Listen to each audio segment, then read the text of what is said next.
늘 교회가 모임이 1000명 아래로 모인다 보니까 제가 잘 안 보여서 너무 많이 모여서 우리 집사람이 늘 누가 왔다고 이렇게 페이퍼를 써주십니다. 너무 많이 오셨어요. 그래서 우리 최임선 사모님, 따님 린다 우리 뒤에 오셨습니다. 가족들 우리 격려 박수 드리겠습니다. 네. 자, 요한복음 17장은요 예수님의 대제사장적 기도 모습이 소개되고 있습니다. 예수님 마치 이스라엘의 모든 죄와 연약함을 대신 짊어지시고 하나님 앞에 나아가 구약의 대제사장처럼 온 교회와 오고 가는 모든 성도들을 또한 온 교회를 위해서 이제 중보 기도하는 장면이 소개됩니다. 오늘 본문을 제가 읽으면서 이제 받은 감동이 이 한 구절 때문에 설교 제목으로 잡았습니다. 6절에 이제 상반절의 말씀이죠. 세상 중에서 내게 주신 사람들에게. 주님께서 이렇게 말씀하십니다. 하나님께서 내게 맡겨주신 사람들이 있다라고 말씀을 하십니다. 누구의 말씀입니까? 이 말씀이요. 예수님이 말씀하셨습니다.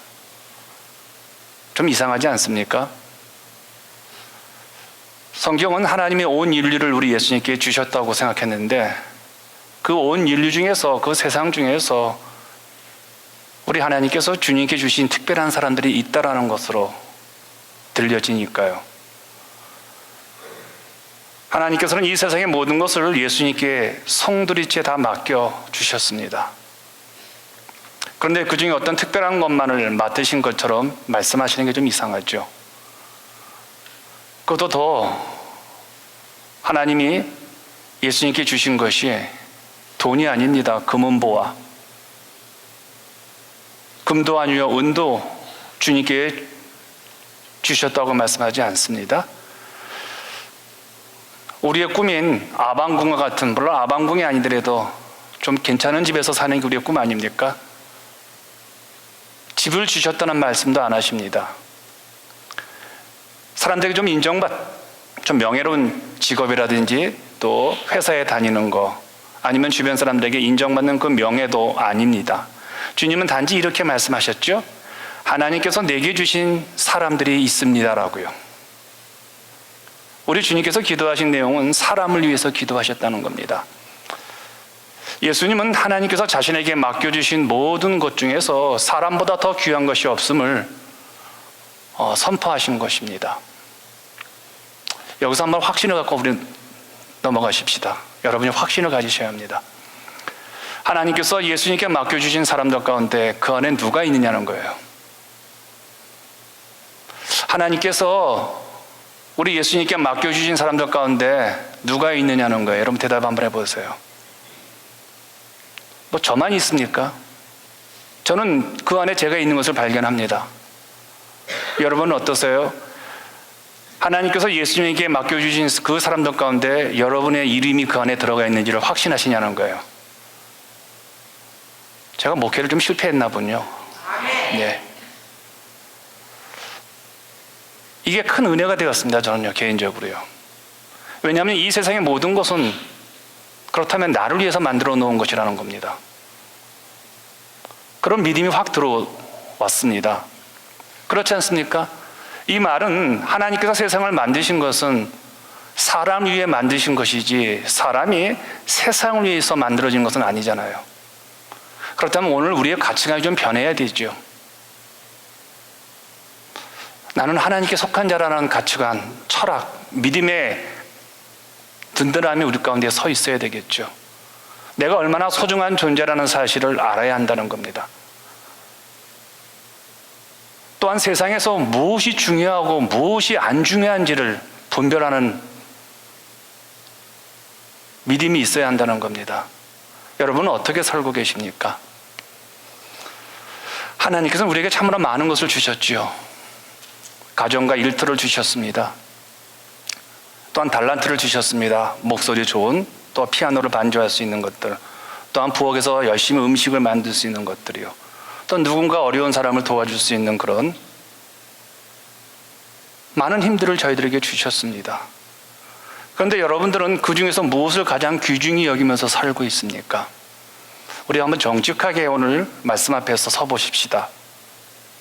제가 왜 이렇게 질문을 하느냐 하면요, 내가 무엇을 귀중히 여기면서 살아가냐에 따라서 우리의 삶의 모습과 내용이 너무나 달라집니다. 내가 갖고 있는 모든 것들이 다 하나님이 나에게 맡겨주셨다는 것을 믿고 사는 분들은 그 맡겨주신 비인격적인 것들, 예를 들어 시간이요, 예를 들어서 돈이요, 예를 들어서 내 몸뚱아리, 이것을 가지고 사람을 살리고 사람들에게 도움을 주는 인격적인 동으로 승화시키면서 살아갑니다. 왜냐하면 내가 사람을 가장 귀하게 여기는 사람이기에 내가 가지고 있는 그 비인격적인 것을 가지고 인격적인 생명의 거룩한 선한 영향력으로 승화시키면서 살고 있기 때문에 그렇다는 겁니다. 이렇게 살아가는 분들의 삶 속에는 뭐가 있을까요? 늘 생명이 있습니다. 제가 축복이 있다는 말 하지 않았습니다. 생명이 있습니다. 여러분, 제가 건강하다고 말하지 않습니다. 여러분에게 행복함이 있다고 말하지 않습니다. 생명이 있다고 말씀을 드렸습니다. 그러나 우리에게 맡겨진 비인격적인 돈, 물질, 시간, 내 명예, 내 자존심, 이런 것들을 사람보다 더 귀하게 여기는 사람은요, 자신에게 맡겨진 사람들마저 돈보다도 더 추한 사람으로, 내 자존심보다 함부로 할 수 있는 비인격적인 도구로 전락시키는 삶을 살아갑니다. 우리 주님께서 하나님이 주신 사람들에 대한 의무를 갖고 오늘 요한복음 12장에서 기도하신 것처럼 우리도 좀 다른 사람에 대해서 예의와 감동과 의무를 갖고 살았으면 하는 마음이 있습니다. 이 시간 내 주변의 모든 사람에 대한, 특별히 우리 교인들, 이 교회됨의 소중함과 그리고 여러분이 인연을 맺고 있는 주변 사람들에 대한 돌아봄이 있기를 소망합니다. 지금으로부터 몇 년 전에 아내가 가슴에 무엇이 잡힌다고 해서 병원에 갔습니다. 그런데 무엇이 문제인지 의사가 자꾸 이 병원 저 병원 가라고, 그래서 최종적으로 전문적인 병원에 가라고 하는 통지를 받았습니다. 즉각 우리 부부는 무엇이 심상치 않구나라는 생각이 들었습니다. 그래서 집에서 몇 분 걸리지 않는 전문 병원에 갔습니다. 그것은 많은 여성들이 앉아서 초조하게 의사를 기다리고 있었고, 어떤 분들은 사무실에서 남편과 혹은 가족들 앞에 나오고 있었습니다. 큰아들과 함께 앉아서 아내가 의사를 만나고 나오는 시간을 기다리고 있었는데, 그 짧은 기간이 아주 묘했습니다. 한참 시간이 지나면 검사를 받고 나온 아내가 나오는데 얼굴이 아주 심각했습니다. 아내가 이렇게 말을 합니다. 여보, 나 암이래요. 의사가 빨리 수술을 해야 된다고 해요. 저는 굉장히 큰 충격을 받았습니다. 무슨 말을 해야 할지 아무런 생각이 나지 않았습니다. 저는 암이라는 그 말의 공포를 경험했습니다. 저희 아버님이 유암으로 한 3년을 고생했기 때문에 암의 무서움이 얼마나 큰지를 저는 잘 압니다.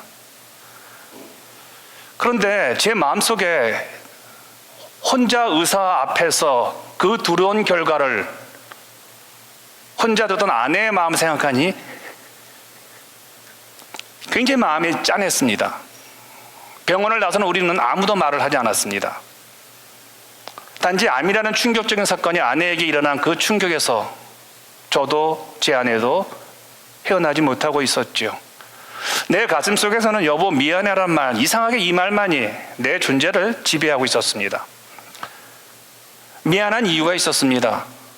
당시 아내가 교회 체육관과 교육권을 이용해서 디모데 아카데미라는, 지금 우리 아카데미와 비슷한 프로그램을 운영하고 있었습니다. 교회가 재정적으로 많이 어렵기 때문에 당시에 그 일을 통해서 교회의 재정적인 후원을 좀, 또한 사역자들에게 좀 도움이 되고자, 그래서 굉장히 큰 도움을 받고 있었습니다. 그런데 몇몇 교우들이 아카데미 재정을 집사람이 마음대로 개인 돈 쓴다고 하면서 루머를 만들어가지고 교회가 굉장히 시끄러워지기 시작을 했습니다. 아내는 그 오해와 비난을 받고 굉장히 힘들어했습니다. 교회를 재정으로 돕고자 했던 일을 어떻게 이렇게 말을 만들어서 힘들게 한 것이 혹시 아내에게 암을 만들어낸 것이 아닌가라는 그 미안함이 컸습니다. 아, 내가 목회를 참 못했구나. 남편이 나는 목사로서 교회의 모든 행정을 짊어져야 할 모든 책임이 있습니다. 그런데 아내는 그런 책임이 없습니다, 사실은요. 제 아내는 저와 결혼했지 교회와 결혼하지 않았습니다. 근데 목사의 아내라는 이유로 교회 책임을 지지 않아도 될 것을 늘 강요받고 성도들에게 늘 이런저런 얘기를 듣게 되었습니다. 참 많았습니다. 목사의 남편에게 시집 온 것이지 교회에 시집 온 것이 아닌데도 불구하고 성도들은 당당하게 제 아내에게 요구할 거 요구하고 물을 거 무고하고 저한테 할 수 없는 말을 함부로 말을 하는 경우가 너무 많았다는 겁니다. 아내는 그 모든 것을 다 들어야 했고 또 어떤 경우는 저한테 말을 못했겠죠. 그러다 보니 아내는 성도들과의 이런 관계를 정말 싫어했습니다. 성격적으로 매우 낙천적인 저는 성도가 뭐라고 말하면 그냥 잊어버립니다. 중요하지 않은 얘기는 들으려고 하지도 않고요. 그냥 쑥 빠져나가는 그런 훈련이 되어 있고 또 혼자 책을 보는 데 익숙해 있고 혼자 운동하는 데 익숙해 있기 때문에 나는 관계에 대한 스트레스를 그리 많이 안 받으려고 노력을 합니다. 중요하지 않은 거면 자꾸 잊으려고 합니다. 그런데 아내는 관계에 지향적인 사람이라서 사람에 대해서 어려움과 스트레스를 많이 받는 편입니다. 무슨 안 좋은 소리 들으면 며칠 밤을 못 셉니다. 밤을 새우면서 끙끙 앓고 있죠. 사실 정확히 말한다면 아내는 사모로서는 부적격자입니다. 아마도 아내는 목사의 사모로서의 역할에 대해서 많이 힘들어할 것입니다. 지금도 여전히 그럴 것입니다. 이런 아내가 굉장한 스트레스로 암에 걸린 것으로 저는 받아들였던 것입니다. 얼마나 미안한 마음이 들으니 그냥 아내의 어깨만 감싸주고 손만 잡아주는 내 형편이 너무 싫었습니다. 아내는 하나님이 나에게 주신 귀한 사람인데 나에게 맡겨주신 사람인데 내가 지켜내지 못했다는 그래서 요즘 제가 너무 잘하고 있죠. 그 자책감이 지금도 내 마음을 그래서 가끔 아내가 아프면 가슴이 철렁철렁 내려앉습니다. 그래서 웬만한 얘기는 안 좋은 얘기는 제가 나름대로 안 해주려고 굉장히 노력을 많이 하고 있습니다. 그 당시 얼마나 많이 기도했는지 모릅니다. 그러면서 오늘 주님의 기도가 혹시 이런 것이 아니었을까? 나에게 맡겨주신 사람에 대한 주님의 기도가 제가 그 당시 나에게 맡겨주신 아내에 대한 기도만큼 절박하지 않았을까라는 생각을 해봅니다. 여러분들은 그리스도인들을 어떻게 정의하고 계십니까? 여러분, 우리는 부모가 붙여준 사람들을 형제라고 하고 자매라고 하고 식구라고 합니다. 저희 어머니가 그렇게 말합니다. 형님이니까 잘 모셔라 이놈아, 누나니까 잘 섬기라 이놈아 라고 합니다. 막내가 어디 감히 누나한테 네가 아무리 목사라도 너는 순종해야 되고 가족들이니까 라는 말을 수없이 들었습니다. 나에게는 가족이 있습니다. 형제가 있고요, 자매가 있습니다. 그렇다면 하나님이 우리에게 붙여진 사람들이 누구냐는 거예요, 여러분. 이게 교회라는 겁니다.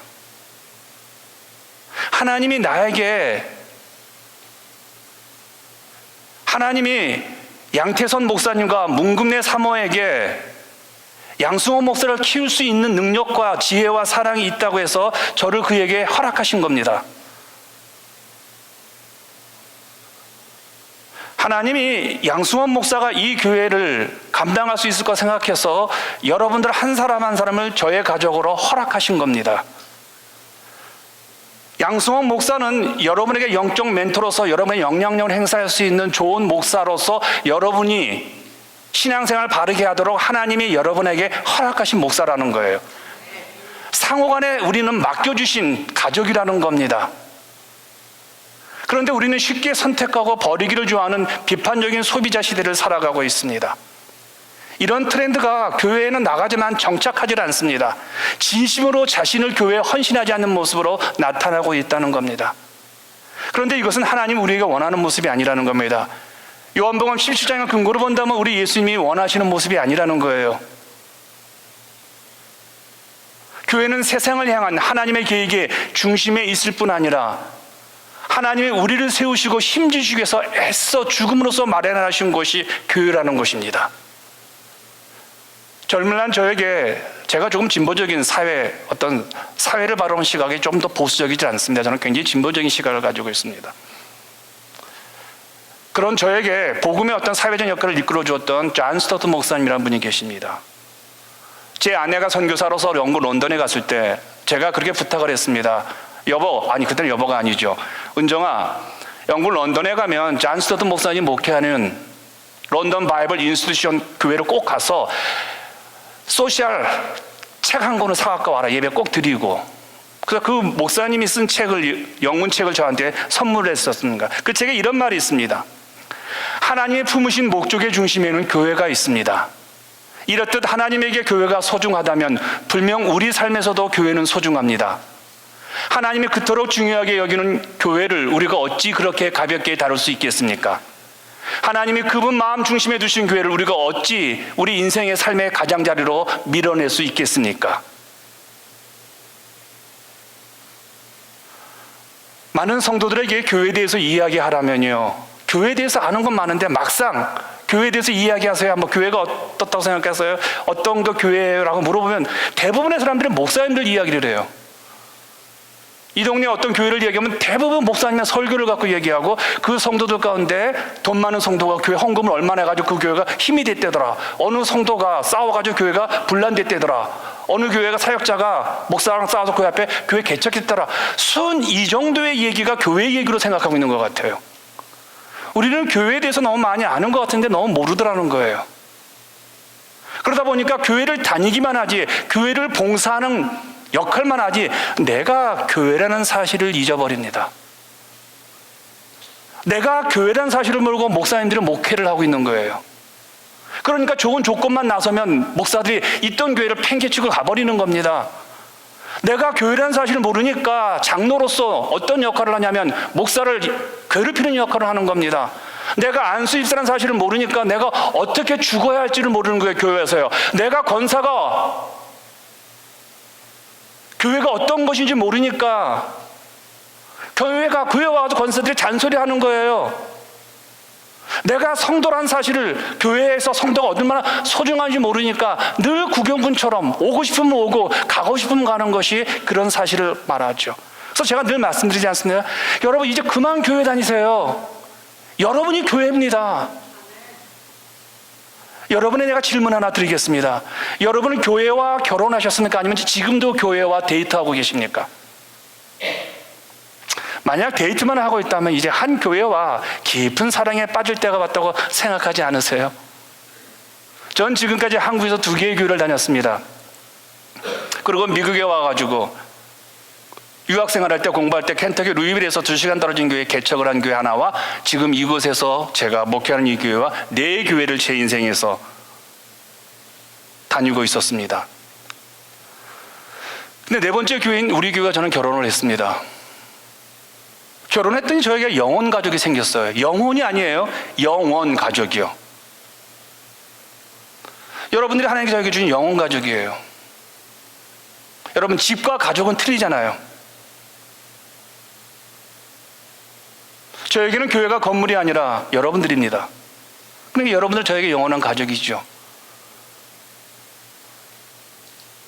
나는 이제 데이트하는 거 싫어합니다. 이쪽 교회 한번 데이트해볼까? 저쪽 교회 한번 데이트해볼까? 이제 피곤했어요. 이 여자 저 여자 그거 많이 해봤는데 뭘 굳이 지금 또 하려고 해요. 이제는 정착하고 싶은 거예요. 결혼해서 영원 가족을 누리면서 그 영혼을 주는 그 의미와 뜻이 얼마나 소중한지를 체험하고 싶고, 그것을 이 지역에 있는 사람들에게 알리고 싶은 것이 제 소망이 되었습니다. 여러분, 교회를 어떻게 생각하세요? 하나님이 나에게 주신 영혼 가족으로 생각하고 소중히 여기고 이 교회 안에서 의무를 다하고 계십니까? 믿으시길 바랍니다. 우리 교회는 하나님이 여러분에게 허락하신 영혼 가족들이 모인 교회입니다. 믿으시면 아멘 하시기 바랍니다. 여러분은 영원한 가족이 이곳에 있습니다. 다른 데 있지 않습니다. 혹시 아직도 교회와 데이트하고 있다면요, 이 교회는 하나님이 여러분에게 허락하신 이 영원 가족임을 믿으시고 이제는 이곳에서 자녀를 한번 낳아보시기 바랍니다. 내가 데이트하는 마음을 접고 이제는 결혼하겠다 그러면요, 시댁이 눈에 보입니다. 시댁에 우리 남편의 형제가 누군지를 눈에 보이게 됩니다. 여러분이 이 교회에서 결혼하기로 마음 먹으면 담임 목사가 다르게 보입니다. 최은정 사모가 정말 다르게 보입니다. 여러분들 섬기는 목자들이 다르게 보입니다. 이 예배 가운데 있는 내 곁에 앉아있는 성도가 달라 보입니다. 여러분, 가족은 일생 살다 보면 끝납니다. 저는 한국에 있는 가족들이 있으면 여기는 가족이 없습니다. 저는요, 여러분이 제 가족이니까요. 그런데 한국에 있는 가족들을 제가 1년에 몇 번을 보겠습니까? 거의 지금 한국 안 나가본 지 어머니 돌아가시고 한 2년 지냈습니다. 가끔 전화 통화하지만 대화할 게 없어요.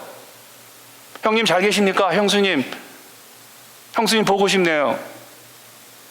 조카들한테, 장인 장모한테 건강 조심하십시오. 코로나인지 그거 두려워하지 마시고. 대체 끝이에요. 어려운 일 얘기 안 합니다. 걱정할 것 같으니까요. 그리고 돌아가셨다는 말 들으면 갈 수도 있고 못 갈 수도 있고.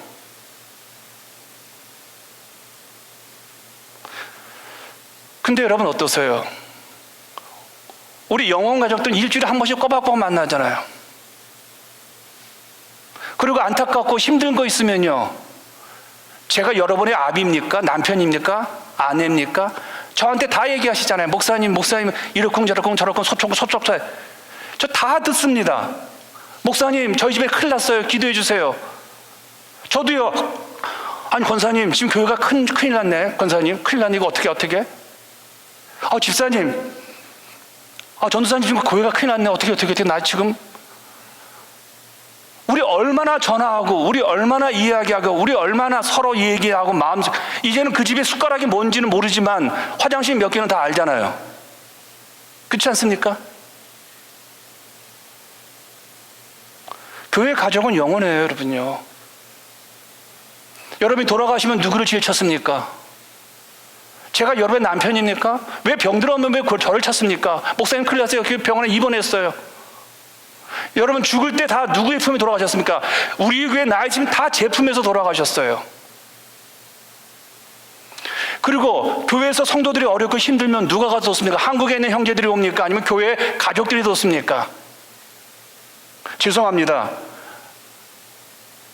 우리 최임선 사모님 돌아가셨을 때 제 아내와 우리 허소연 사모가 수시로 드나들었습니다.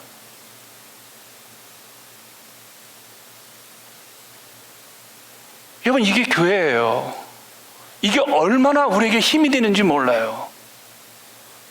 이런 일들이 여러분 이 교회에서 여러분이 숨이 붙어있는 한 이 교회는 그런 은혜와 그런 영광을 여러분과 나눈다는 거예요. 가족인 여러분을 우리가 진심으로 사랑하고 후원하고 영원 가족으로 최선을 다할 것이기 때문에 이제 여러분 데이트 그만하시고 결혼하시고 이제는 자녀들 좀 많이 낳았으면 합니다. 이곳에서 우리라는 이름으로 가족을 이루는 우리 교회와 평생 함께 하시기를 소원드리겠습니다. 여러분 우리 주님께서는 이렇게 자신에게 맡겨진 것 중에서 사람이 가장 소중함을 아셨습니다. 그럼 그 소중한 이들을 위해서 우리 주님은 무엇을 하셨을까요? 우리 9절을 함께 읽겠습니다. 시작. 내가 그들을 위하여 비옵나니 내가 비옵는 것은 세상을 위함이 아니요 내게 주신 자들을 위함이니이다. 우리 주님은 소중한 사람들을 위해서 한 일이 기도였습니다. 그런데 그 소중한 사람들을 위한 기도의 내용이 무엇인지 아세요? 여러분 11절을 보시길 바랍니다. 하나가 되게 하옵소서. 건강하라고 기도하지 않았어요. 돈 많이 벌라고 기도하지 않았어요. 우리 아이들 잘 되라고 기도하지 않았어요. 경제적으로 부유하라고 기도하지 않았어요. 세상에서 성공하라고 기도하지 않았어요. 하나됨을 위해서 기도했습니다. 예수님은 제자들이 자신이 십자가에서 죽은 다음에 두려움에 서로 싸울 것을 아셨습니다. 베드로, 너 어떻게 3번이나 부인했냐? 예수님을 향해서. 뭐 안 떠난다고? 야, 네가 수제자냐? 빌립, 너는 어디 갔었니? 예수의 죽음에 대한 제자들이 책임 전가와 그 두려움의 공포에 떨면서 마음이 나눠주고 생각이 나눠주고 찢겨질 그들의 마음을, 그들의 삶을 아신 주님께서는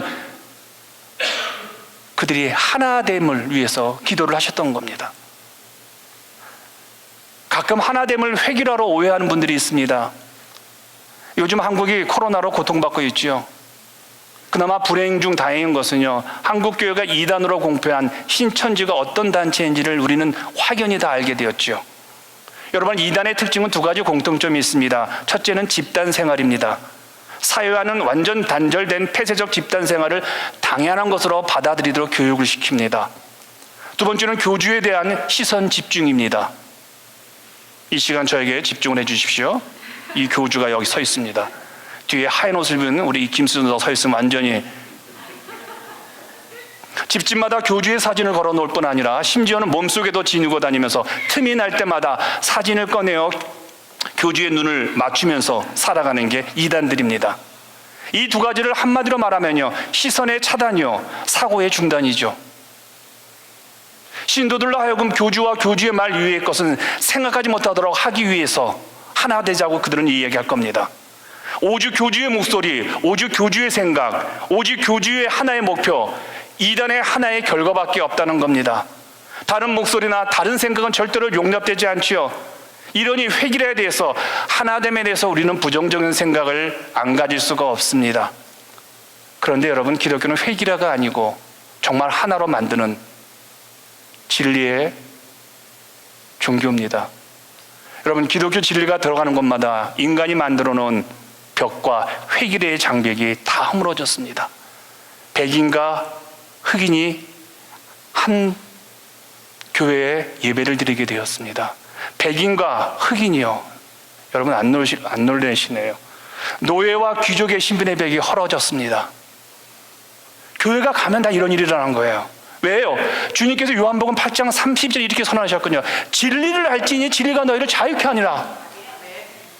예수로서의 진리가 우리 안에 들어오는데 무엇이 묶인 거냐는 거예요. 백인이 왜 중요합니까? 흑인이 왜 중요합니까? 중간에 있는 우리들은요, 색깔이 좀 묘한 우리들은요,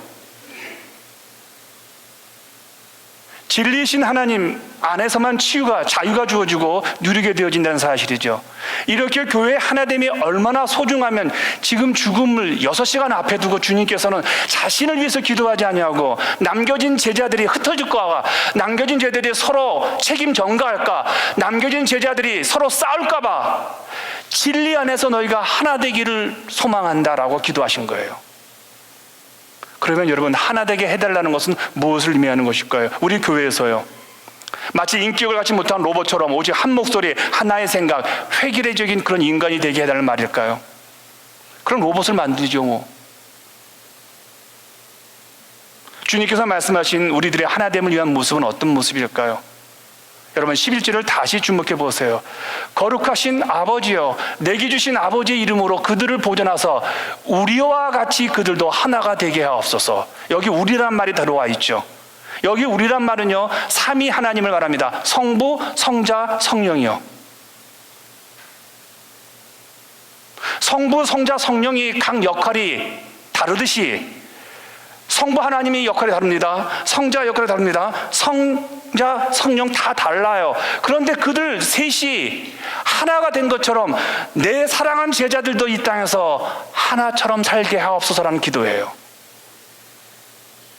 성부, 성자, 성령이 다른데도 불구하고 하나의 하나됨을 보여준 위대한 성경 구절이 하나가 나옵니다. 그것이 마태복음 3장 16절과 17절에 소개되고 있습니다. 함께 읽겠습니다. 시작.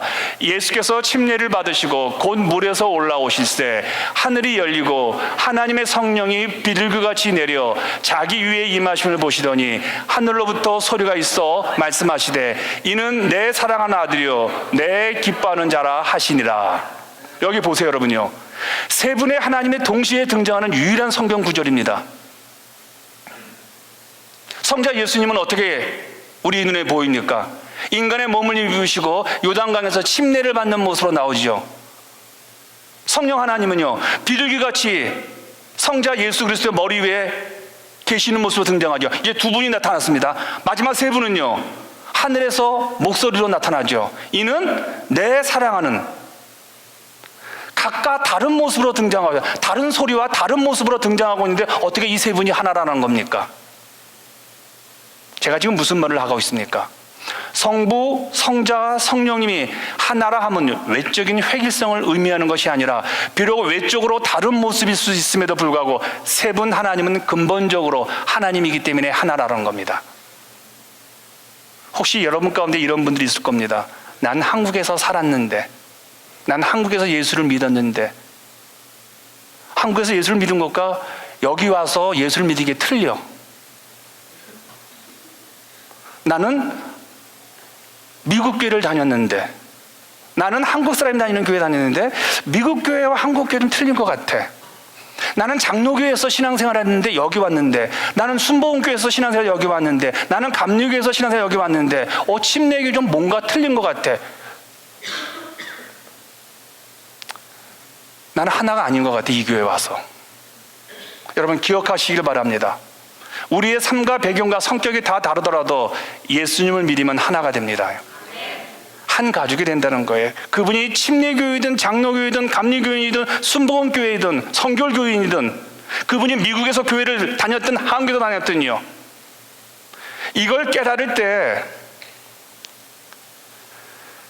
우리는 이단처럼 획일화되지 아니하고 나와 타 인간의 다름을 인정하면서 다양한 배경이지만 한 믿음 안에서 하나됨을 누릴 수가 있습니다. 여러분 그 대표적인 사람들이, 대표적인 제자들이 이 모습을 우리에게 보여줍니다. 여러분 베드로는 어부였습니다. 마태는 세리였습니다. 시몬은 열심당원이었습니다. 주님이 승천한 후에 베드로는 어디에서 죽었습니까? 로마에서 죽었습니다. 도마는 인도에서 순교했습니다. 안드레는 그리스에서 최후를 맞이했습니다. 그들의 선교 방법과 목표는 다 달랐습니다. 죽는 방법도 다르고 간 곳도 달랐습니다. 또한 바울은 오직 믿음으로만 강조했습니다. 그런데 야고보는 행하지 않는 믿음은 거짓이라고 행함을 강조했습니다. 이들의 주장은요 다 달랐습니다. 그런데 제자들은 이 세상을 떠나기까지 결코 이단들처럼 획일성 속에 빠져들지 않았습니다. 자유롭게 사역했고 자유롭게 목표 정했지만 하나처럼, 하나됨처럼, 톱니바퀴 굴러간 것처럼요, 그들은 생각을 달라도, 선교에 대한 방법과 목표가 달라도 다른 목소리를 갖고 있었지만 그들은 끝까지 하나됨을 유지할 수 있었다는 거예요.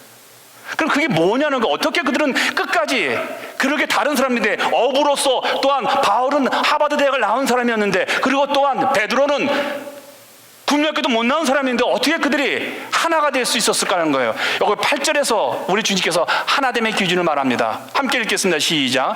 나는 아버지께서 내게 주신 말씀들을 그들에게 주었사오며. 주님의 말씀이라고 말합니다. 근데 주님이 이렇게 말씀하십니다. 이건 내 얘기가 아니라 하나님께서 아들인 나에게 주신 말씀을 중심으로서 우리는 하나가 되어야 된다, 이 얘기예요. 주님은 자신의 말이 하나됨의 기준이 아니라 하나님의 말씀이라고 하셨습니다.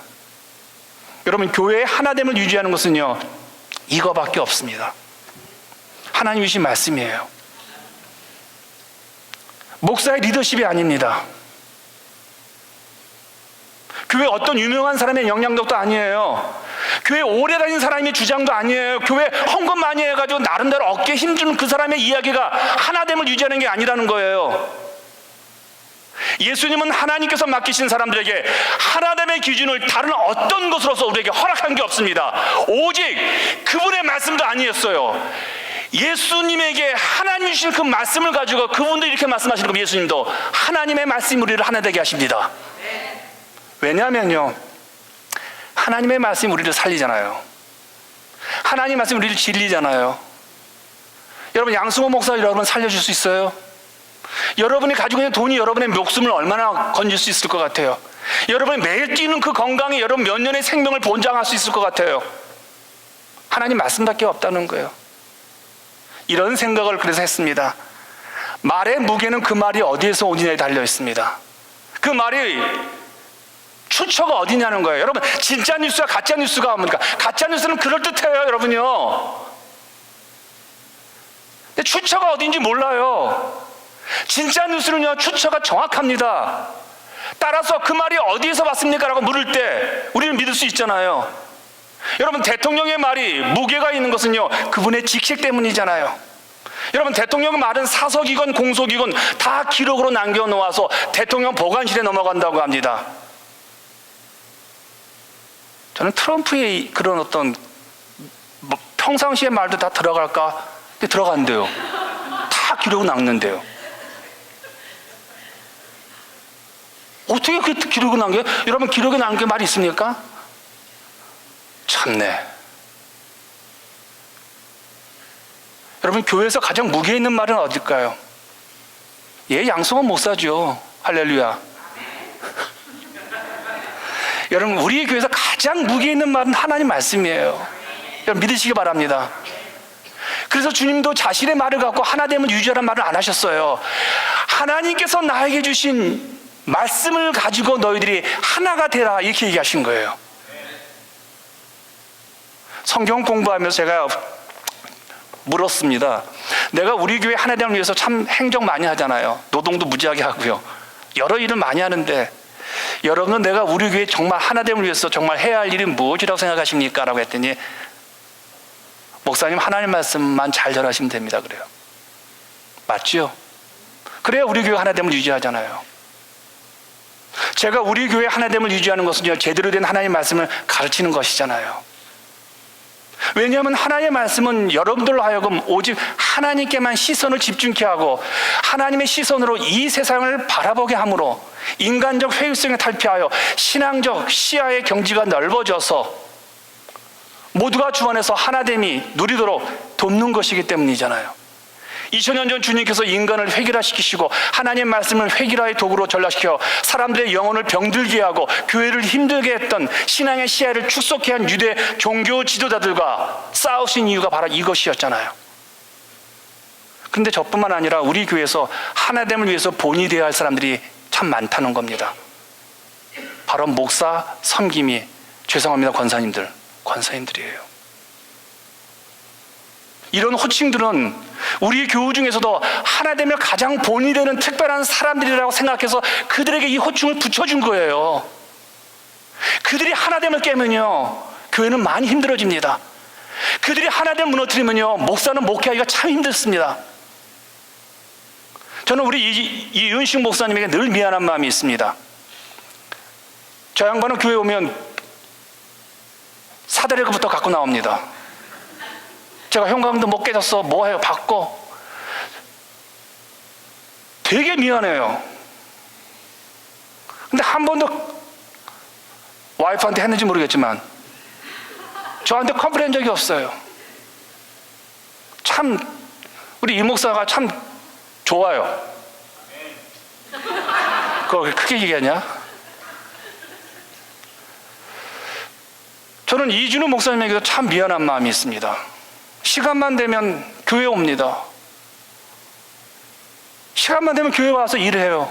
이것저것 만지기도 하고요. 그리고 새벽에 나의 기도 동역자예요. 힘이 되어주면 참 좋겠는데 저는 우리 김승철 전도사님에게도 참 미안한 마음이 있습니다. 최고의 대원들을 주어야 하는데 늘 부족한 현실 때문이죠.